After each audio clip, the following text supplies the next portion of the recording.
Hello everyone and welcome back to another episode of Drunk Camera Reviews. Today I have here the Canonet... I'm sorry. Take 3! Hello everyone and welcome back to another episode of Drunk Camera Reviews. Happy 2018 everyone. It's a new year, so a new camera that I have in my collection. And today we have the Canonet QL17 GIII that I got from a lovely bloke named Devin Warren over on Film Photo Gear, the Facebook group, which don't go on that if you are trying to save money, because it won't happen. You'll spend every single dime you have. So I've had this camera for about a month now and got some interesting, it's a very, very interesting little camera, and I honestly have a lot to compare it to. I mean, I own a Leica M3, I've used a few other compact rangefinders like a Yashica, Electro, and a few, what other ones have I used? Olympus, Trip 35, and this one, it's a class above for being how compact it is and just how nice it operates. It does have some quirks and some interesting features that I'm definitely going to show you today. So let's dive into this. Now, before we start, I have a new beer today, and I picked up from my local Safeway here in Safford, and it's a Tangerine Hop Nosh IPA from Winta? I don't know how to pronounce it, but it's a Salt Lake City, Utah brewing company, and it's a tangerine, well, obviously tangerine's in the goddamn name. It's pretty dang good. It's, I love fruity ales, and this one has just enough of the fruitiness and the hoppiness. So it's a good blend. It's a very solid blend. Now, anyways, enough about the beer, onto the camera. Now, a little backstory on the Canonet QL17. The Canonet, I think it was originally, I forget when it was originally introduced, but Canon sold a hell of a lot of these cameras. I believe it sold about 1.2 million cameras worldwide. It's probably one of their best-selling cameras, and there's a lot of reasons why. It has a very solid lens. It's not too wide, not too narrow, I would say. 40mm f1.7 lens that has some good character to it. It's not super sharp, wide open, but it can give you a lot of detail. It likes to stop down a lot due to only having a 1/500th of a second top shutter speed. So you are going to be shooting a lot at probably about f5.6 to f16 if you're shooting like just 200 or 400 ISO film. But if you get it down to like some 50 ISO film, or if you push some color film, you'll probably get some better results. But also in low light, that's where this camera really shines. Now this camera, I don't think it came, because if you don't know if you can tell from the camera, but the leatherette is blue, and I think that was done like custom. I'm not sure, but I think that was done, I guess custom to the camera, and I like it. It actually, I really do like the color of it. It's a very, very subtle navy blue to it. I wouldn't say that you were possessed to think that this would be a blackish color or maybe a gray. Either way, it's a nice color. I mean, I have the exposure stopped down a little bit so you can really see that it is a nice blue. But anyways, onto the features of this camera. And there's not too much, but there is just enough where it gives you basically everything that you need and some interesting quirky bits to it. First feature I'd like to start off with is the lens. Now, it is a 40mm f1.7 lens with a 1/4 of a second to 1/500th of a second shutter speed range, but it also has a bulb range as well, which you can use because it does have a screw-in shutter release so that you can use a cable release for the shutter. The one thing that's pretty interesting about it is the way the aperture works is this camera is technically a shutter priority with a full manual override. So you can set it to A on there. There's a little A right there. You can set it to A, and you can basically just change whatever shutter speed you want, and it will select the aperture for you. Now, here's a bit of a quirk for it, is that if you are too over or underexposed, like it just can't go lower or higher in the aperture range, it won't fire. It'll lock out the shutter release and it just won't fire. And I found that kind of annoying because, I mean, it saved me film. Like, it's a complete film saver. Like, you won't completely fuck up a shot. Sometimes maybe I wanted that shot and it's just like, nope, can't do it. Some people will like it, some people will hate it. And I am kind of on the fence on which I am. And it kind of irked me. When it first happened to me, I was like, what the, won't you fire? And I was like, oh, it physically won't let me fire because it can't select an aperture. But either way, that's how that really works.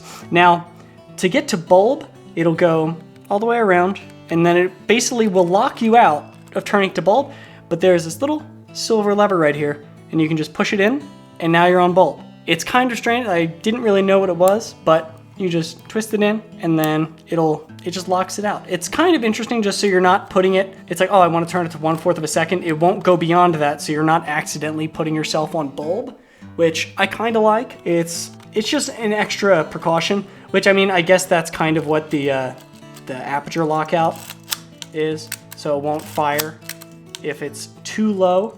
If I put it to 500 of a second, it just won't fire. It locks itself out. Even there you go, now fired. You can also just manually change the aperture. Now the aperture blades, it's 5 aperture blades in an octagon? No, pentagon.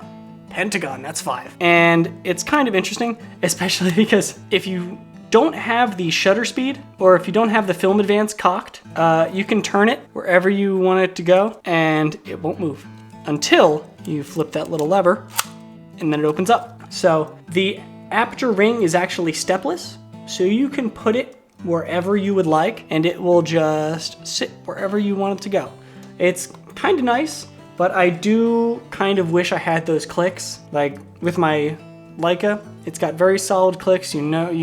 I can turn it and just count the clicks, know what aperture I'm on, and that's kind of what I was hoping this had, but it's just, you can just move it wherever you want it to go and it'll go there. Now, another thing about this lens is that the focus throw is insanely short. This is at, I do believe, minimum focus distance of 2.6 feet or 0.8 meters, and that is at infinity. It's such, I was kind of shocked when I first got it that was the entire focus throw from minimum focus distance to infinity.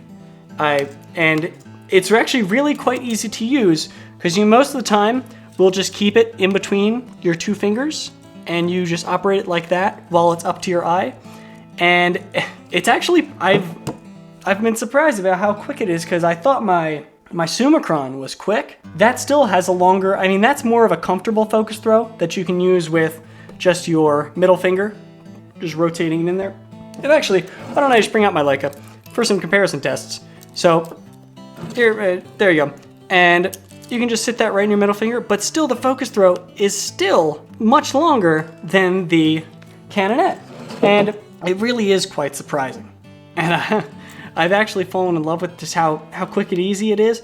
It is a little bit gritty compared to, I think it just needs to be CLA'd a little bit. Honestly, it's absolutely fantastic just being able to move it so quickly, especially if you're stopped down a lot. If you're running like 800 ISO film, you can get some really nice street shots with it and just be very, very accurate with your focusing. And the other piece that is on here, along with, well, I might as well talk about it. There is you have to set, there's no DX code reader on this camera itself. So you do need to set the film ISO manually. And the funny thing is that there's these little indications on what the film speed should be set at. I guess if you don't know what you really want to shoot. So you have your sunny day, your cloudy day, or I guess that means indoors? Is that a window? I can't really tell. Either way, you can just push this little tab in and move it along this little path. Now, it goes from 25 ISO all the way up to a whopping 800. That's all you get from that. I mean, for this camera, really, I don't think you'd be shooting anything more than that. I mean, 25 ISO, that's already pretty pushing it. 50 ISO if you're shooting like some Pan F or some Cinestill 50D. I do need to grab some more of that film. It is wonderful, so much detail. But I normally shoot it at either 160 if I'm shooting Portrait 160, or 400 if I have some T-Max or Tri-X or Portrait 400, or maybe even some Kodak Gold 400, some very, very cheap color film. That's how you actually manually switch the ISO, just from this little dial right there. Now you also have on here the self-timer, which is kind of interesting. You have to push it in and slide it up, and that all the way to the top, and then I'll just give you a taste of it.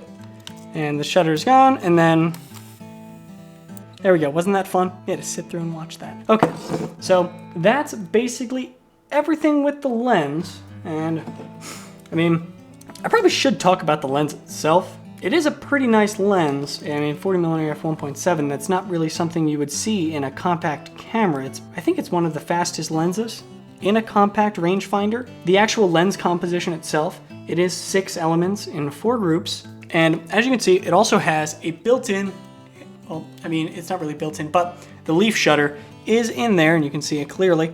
I mean, mine has some pretty oily blades. I don't know if you can see it too properly. There we go. So I really would really like to get this thing cleaned. It does have some internal dust in the lens. All in all, this camera, the lens has some great character to it. It does produce sort of warm images compared to other lenses that I've shot with, like Olympus, Leica, even my Sigma and Canon lenses. It is, well, this is a Canon lens, duh. So it is kind of warm. It is still a wonderful lens. And I mean, even for a compact camera like this, I mean, you can fit this in any bag you would wish to carry, and you're all set. Let's move on to the rest of the camera. Starting with your top plate, you have your standard film rewind. That's how you also release the camera back. You just pull that up all the way. And you have a hot shoe, which is pretty, I wouldn't say advanced, but since it has a leaf shutter, you can flash sync at all speeds, all the way up to 1/500th of a second. And I do love the flash that they did sell with this, because it's basically just a big old post that sticks right out, and that's it.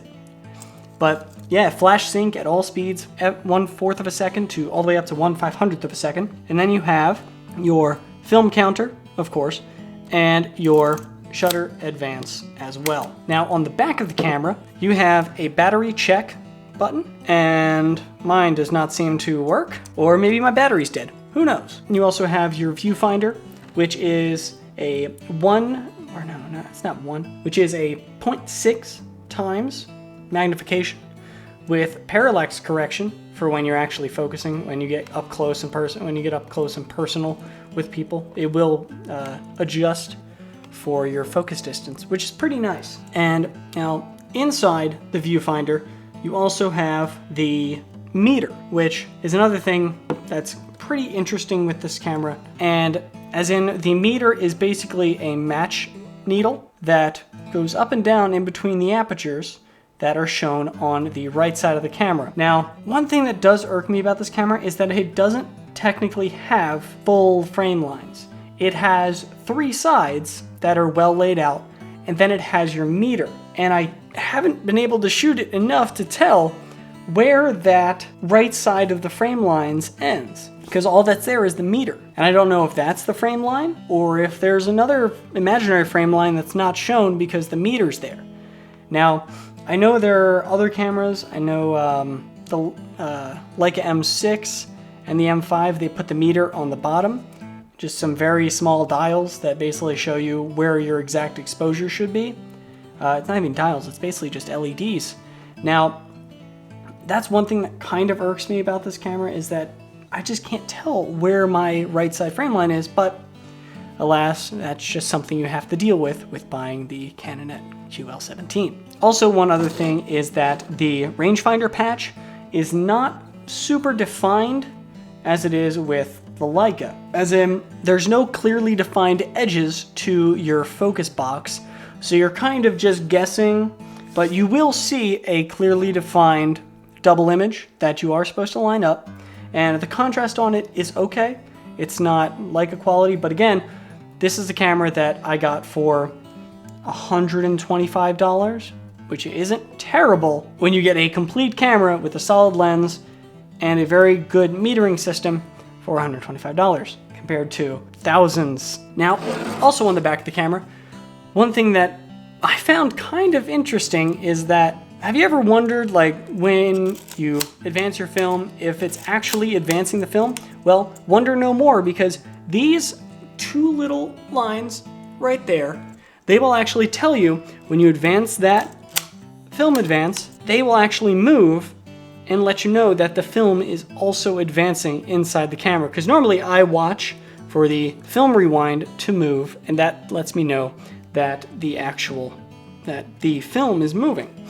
And another thing, it's also got another window right here that tells you if your shutter is cocked, because it goes from being just a silver image to being orange, which I thought was I didn't notice it until I was just going over my notes yesterday to actually film this review. That's what that actually signified. I thought it was kind of funny. Now, another little piece that's just on the side is for a PC sync slot. And this is just a little, it doesn't really go all the way down, so I don't know if you can really fit anything in that PC sync slot, because it just doesn't go any further than that.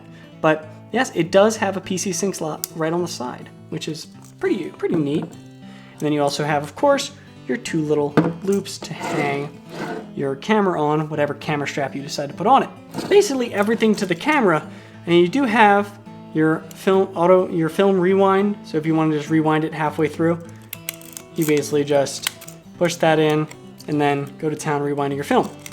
Now, you also have your tripod mount, and then for your battery, which this opens up, and then you can just pull it right out. And then it's a very, very flimsy door. I feel like they could have done a little bit more with this, but at last, what can you say? Now, the big thing about the Canonet Quick Loader is the fact that it is the quick loader design for the film advance. So when you actually open up the back for this camera, you have this little piece right here. Now, basically what this design allows you to do is just put the film cartridge in and line it up with this orange dot right there. And that allows you, so this basically just clasps onto the film, and then you just shut it, push it down, and advance the film, and it's all set. I haven't really had any misses with it yet. It's actually very, very solid when it comes to just accurately loading your film every single time you've loaded it.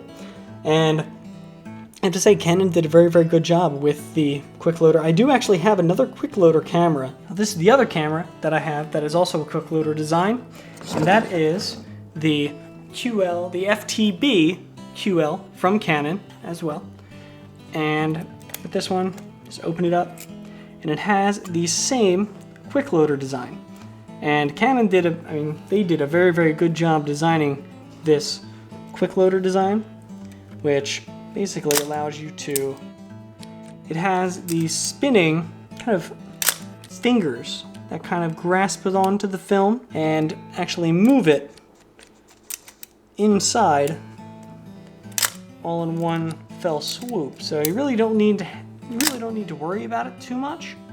But I'm a worrywart. I always check my film before it ever goes anywhere. So back onto the quick loader, not the quick loader, back onto the Canonet. Now, who do I think the Canonet QL17 is aimed at? Pretty good question.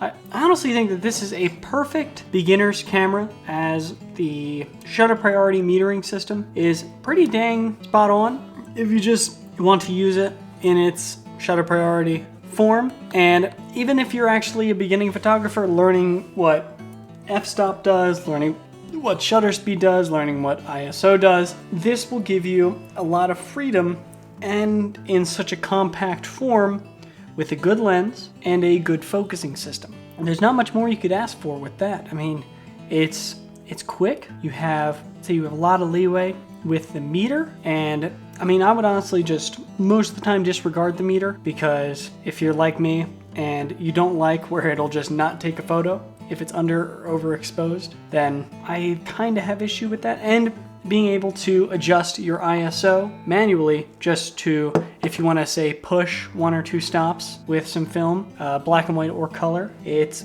pretty handy, especially since I love pushing usually Portra 400, 1 or 2 stops. I just like the look that that gives. All in all, I think the Canonet QL17 is a solid little camera, and I'll leave it up to you to decide if you would like to buy one or not. I mean, based on my review, I think everyone in the world should have one, but I'll leave that up to you. So, from everyone here at Drunk Camera Reviews, which is just me, have a good rest of your day.